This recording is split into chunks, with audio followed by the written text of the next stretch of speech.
Well, howdy there, Internet people. It's Belle again. So today we're going to talk about Ukraine planes and what's likely to happen now that they have some of the ones they've been waiting for. Then we're going to go through a little bit of totally unrelated news at the end. Ukraine has officially taken possession of a currently unknown number of F-16s. The iconic aircraft is a core piece of how the United States maintains air superiority in conflicts. These particular F-16s came from countries in Europe, and more will slowly arrive as time goes on.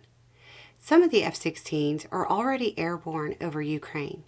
President Zelensky said, "We made possible what was our ambition, our defense need, and now it's a reality in our sky, F-16s in Ukraine." For quite some time, Ukraine has been lobbying, trying to get more advanced aircraft to run up against the Russian aircraft overhead. It's also being reported that soon Ukraine will have some Mirage 2000s. The F-16s have been presented as a wonder weapon by some commentators, but it's unlikely they'll turn the tide of the war on their own.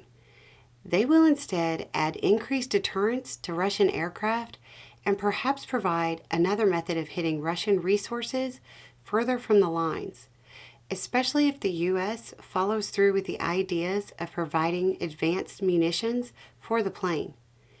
The F-16 isn't a wonder weapon, but it is a workhorse, and it can be used in a number of roles to help add an additional layer of protection to Ukraine's umbrella. It's important to manage expectations and understand some of these may be lost because Ukraine doesn't have the entirety of the U.S. net that allows it to own the skies. But the addition of the aircraft, providing Ukrainian pilots an edge they didn't have last month or at any point in the war.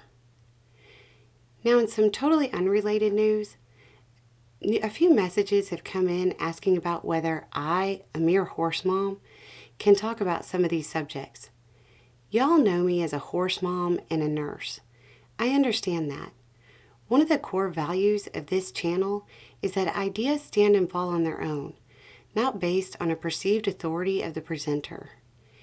And I'm not going to stand here and give you my entire CV or read my DD 214, but rest assured I have one.